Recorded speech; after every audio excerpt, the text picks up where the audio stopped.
This is a recorded workshop session which was carried out at the conference in 2024. Thank you. Thank you for choosing the workshop. That's what I was going to say to the audience to start with. And I'd like to extend my thanks to NAPE for the invitation today as well, Peter. Thank you very much for the opportunity to come and talk this morning. So I'm going to sort of focus a little bit around children's experience of vulnerability in education and what that means really in terms of their particular context and so on. And as we move through this morning's workshop, I'm going to be thinking about ways that compassion might inform our experience in education. My doctoral research was very much around the emotional work that teachers can experience in schools, and particularly the emotional work that can be experienced when they're supporting children that might exhibit high levels of distress. And so Janet this morning's talked about, as you know, the four broad areas of need: cognition and learning, communication, interaction, physical and sensory needs, and the category I'm most interested in my professional career is related to is social, emotional and mental health needs. So I started work in a primary school. I developed a particular interest in supporting children with more sort of complex profiles around their mental health. And so for the remainder of my career, I've actually worked in specialist provision. So independent special school for children with complex learning needs, communication difficulties and challenging behaviours, whatever that might be. And I've also been lucky enough to work in a residential therapeutic school as well for children that experience significant early trauma. I now work at Oxford Brookes University and I lead the MA in special education. I'm a research fellow for the Children and Young People's Network, and I also do a bit of work with undergrads and in initial teacher education. So that's a bit about my kind of context. I'm going to introduce a sensitivity warning because we might be talking about, experiences that relate to well-being that have a sensitive nature. We're going to be thinking a bit this morning about some of the relevance of some compassion-focused therapeutic ideas, promoting this idea about compassion-focused education, which is something my doctoral research arrived at. And if you're on social media, I've got the hashtag #CompassionEdRevolution. I think there should be more compassion in education. So we're going to start by looking at the context of concerns, start thinking about the impact of children's experiences on their mental health and well-being, also to think about our own well-being and mental health as teachers, and then to think together about how we might create more compassionate school communities together. So that's the kind of focus. And just thinking now for a minute or two, when it was that you last showed compassion for somebody, and thinking about, where were you? And why did you feel the need to show some compassion? And how did you share that compassion? And how did it make you feel? So I was just thinking about an experience yesterday, actually. A colleague of mine is undergoing treatment for cancer presently, and so we met yesterday and he'd just come out of his 4th day of radiotherapy, and it's very early in his treatment. And I think really I empathise with the experience. I've had cancer previously, and I just gave him time to talk. I think that's what he needed at the time. He just had the opportunity to talk about his experiences and how he was feeling. So that's, I think, really important. This quote here is Professor Barry Carpenter. You might be familiar with Barry's work around SEN and complex learning needs. He's got books around girls with autism, fetal alcohol spectrum disorder, complex learning needs, and so on. And this is very much pre-pandemic. 2017 was already beginning to identify a generation of children with complex learning needs associated with vulnerability, and particularly vulnerability around their emotional development. And he suggests that these vulnerable learners are fragile, and as educators, our question should be, how do we make these children emotionally strong? And I find this quotation quite interesting as well, to reflect on current circumstances.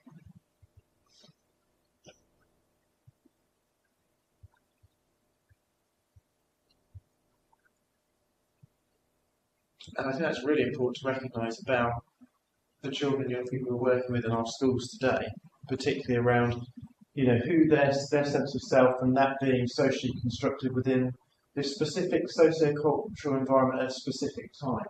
That sort of impact of global pandemic or adversity around sort of destitution and poverty that we're seeing in the UK at the moment is quite frightening, really, in terms of the number of children that are living in quite extreme levels of deprivation and so on. And I quite like your sort of biopsychosocial way of looking at, if we would say, for example, autism, ADHD, any of the special education needs that you might be working that have a more neurological basis. Actually, what's very, depending on their educational experiences and things like, family circumstances, the school context, the ethos and culture, the knowledge and understanding of the children, and the particular types of needs and so on, can have an impact either positively or negatively on their self-esteem or their self-efficacy. I've worked with children in special schools that arrive feeling like complete failures. They've been excluded from a number of different provisions. They've been very successful at failure, essentially. And part of our role in these contexts is to try and give them an experience of success to help develop their kind of self-efficacy and their self-belief and so on. And I'm always surprised at the kind of children that end up in special schools, because actually they're often, and these are children with challenging behaviour, very caring, sensitive young people, that actually, can do very well. And I often think, I wonder why they ended up in a sort of specialist provision. And that was really important to listen to as well, the final concluding part of the talk this morning, about the fact that the government are now investing in more specialist schools. So rather than the sort of move towards inclusion, which has been happening for a long time now, there seems to be more alternative provisions being set up, more special schools being set up. And these children, when we look at the exclusion rate shortly, are being moved away from the educational system.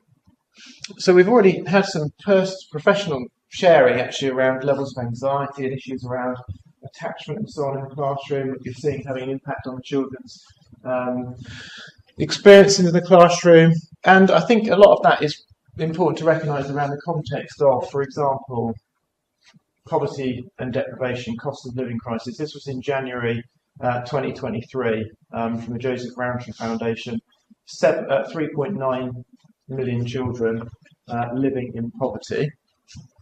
And then more recently, February 2024, that number's increased to 5.2 million children living in poverty. 70% of children in poverty live in a household where at least one adult is working, in fact, actually. 43% of children with two or more siblings living in poverty. And this whole concept now around destitution, the number of children actually living in destitution has risen threefold. Now, there's other really important and interesting stats on there, particularly around the number of children entering the care system, for example. The number of children and requests for education, health and care plans, children in need, child protection inquiries, they're all kind of related to the current context that our children are experiencing presently.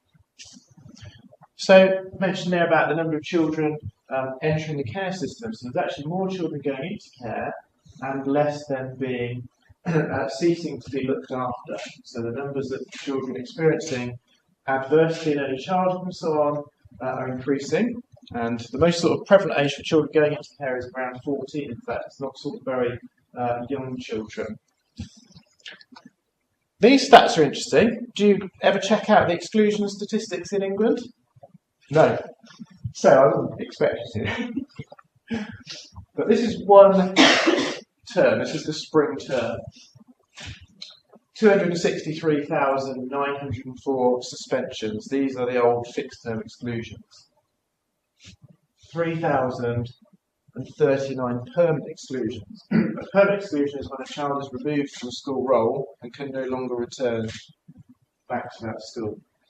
And I've been concerned about the number of exclusions for a number of years now. If you put DFE exclusion statistics, you can find these over the last 12 years, and the numbers are just increasing over time. They dropped slightly during COVID, but how can they exclude children when they're at home? Turn the laptop off. I don't know. But if you look at the sort of UK-wide comparisons, which colleagues at Oxford are doing with the Excluded Lives Project, there's very distinct differences between the English policy context, Wales, Northern Ireland and Scotland.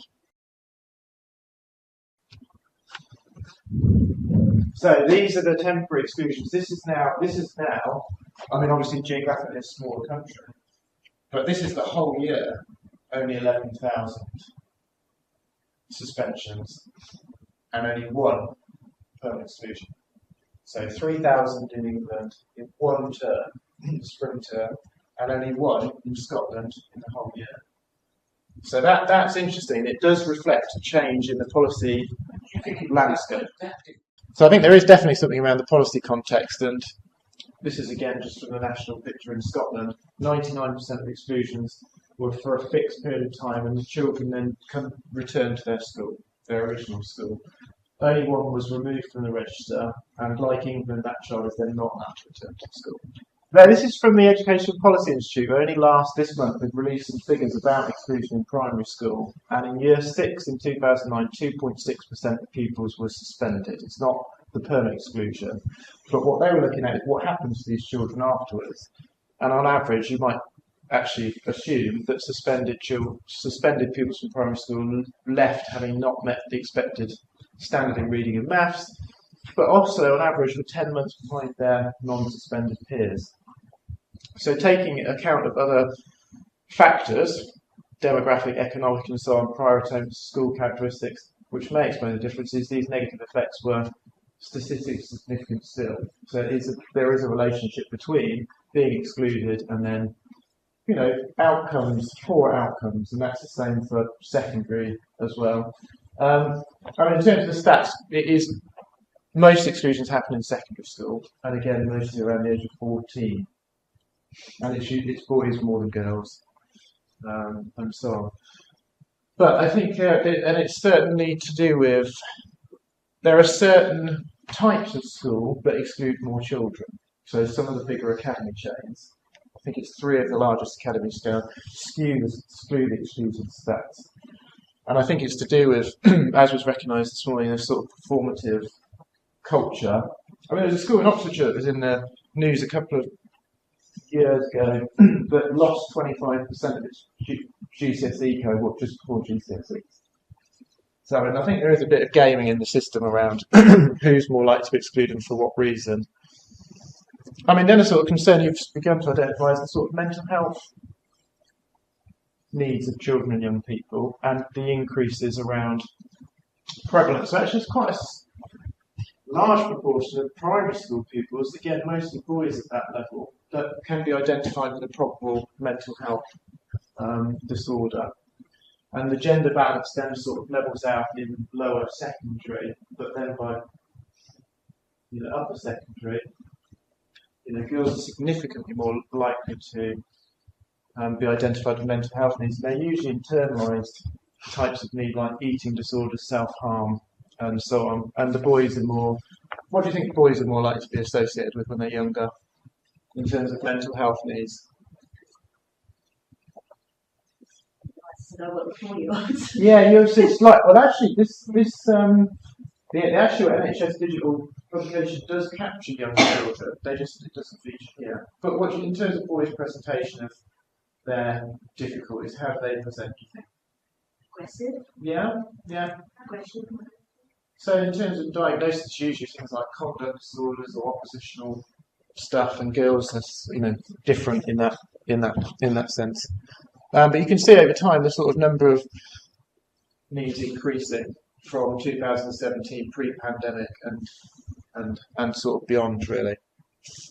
And children who are affected by mental health needs are least likely to say they've got a friend they can talk to in school, and least likely to say they feel safe in school, or least likely to be themselves at school or to enjoy learning. So these kind of emotional needs that were identified earlier have an impact then on their kind of feelings of belonging, connection, and all that kind of stuff in a school context. Oxwell is a project undertaken by Oxford University's Department of Psychiatry and NHS and so on. But there's some really interesting stats there about children's mental health if you would like to look at that another time. So we talked a little bit about when we show compassion. When was the last time somebody showed you compassion? When was the last time you experienced compassion from another? And again, it's just maybe an opportunity to reflect on an experience where, where were you?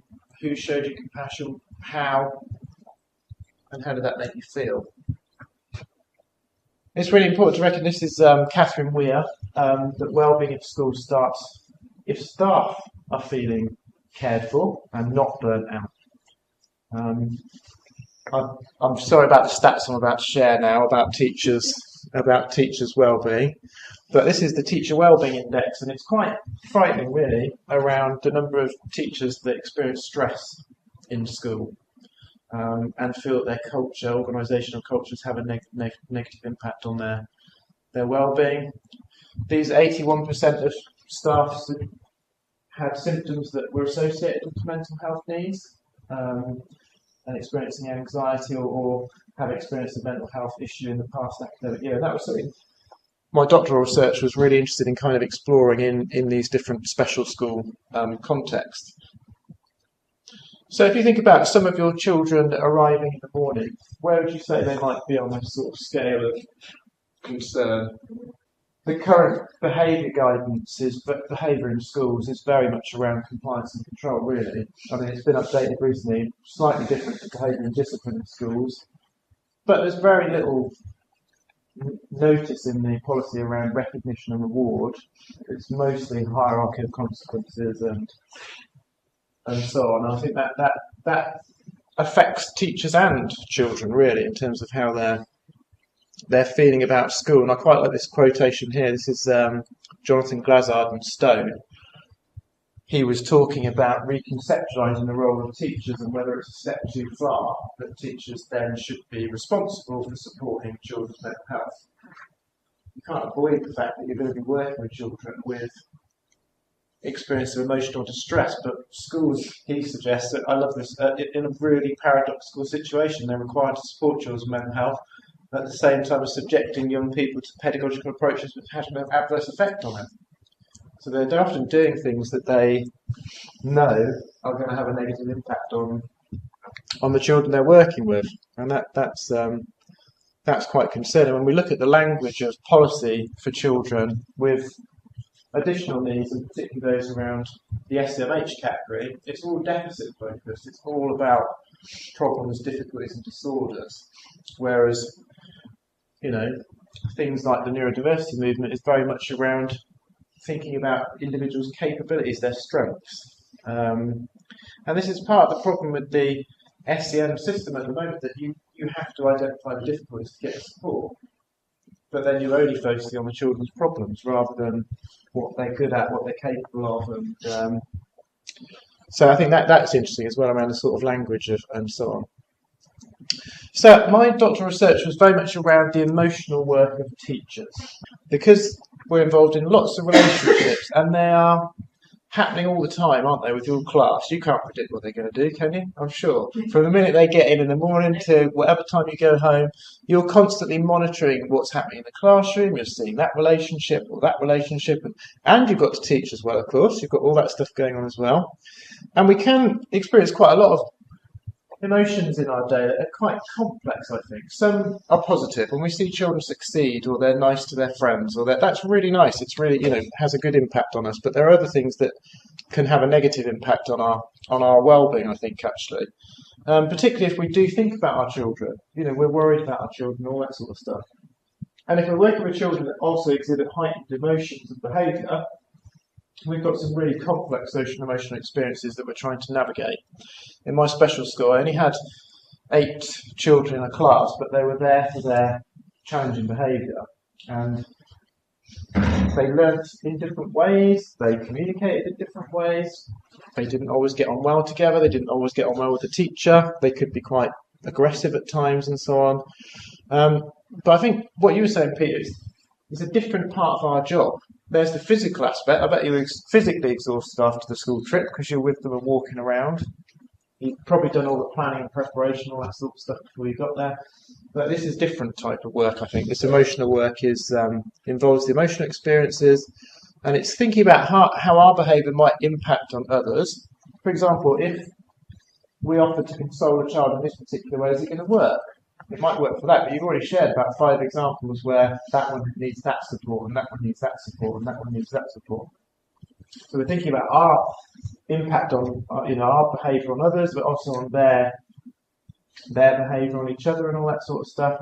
And you've mentioned a number of social interactions there, didn't you, with children, parents and carers, colleagues. They're all complicated relational experiences, aren't they, I think, actually.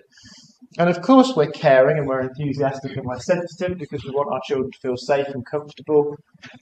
But there are times where we do feel anxious, or we might even feel irritated, or sometimes we might feel angry. These are difficult emotions that we all feel at times, but it's not appropriate to share those often in the classroom. So we have to hide those feelings, and that's, again, emotional work. It's, we hear about masking and so on around autism, but actually I think teachers are good actors often, aren't they? I mean, they're often very good performers anyway, but they're sometimes hiding their true emotions, I think.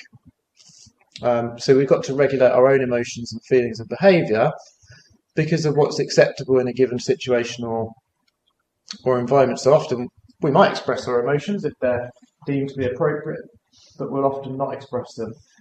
And what do we do with those emotions? How do schools help us with the emotional aspects of our work? As part of my interviews, one of the teachers said, during a one-to-one interview, it's quite a private space. Yeah. But she talked about her own vulnerabilities of sharing her feelings with others. She was a new head teacher to this particular school, but did have supervision often, and that is where you could talk about, this child, and how they are is really affecting me, and how are you coping with it, or what kind of support can we offer each other. But she was a new head and she'd never had supervision before, and she found it really, she talked about her own vulnerability there of sharing her feelings in front of her colleagues. But I think over time you kind of get used to it. They're very good at talking about how they look after other people. They talk less about how other people look after them, and they talk even less about how they look after themselves. I thought that was really interesting. And that's literally the stats that came out of my doctoral research.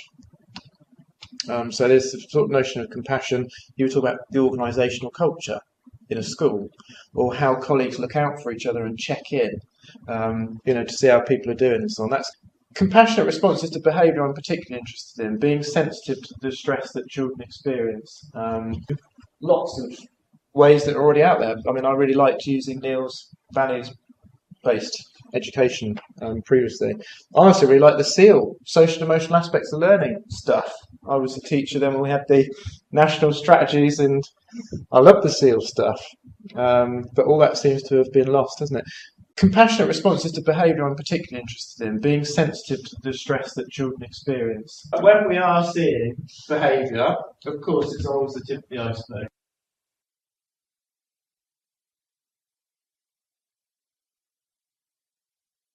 Really good in terms of supporting children who've experienced adversity and trauma.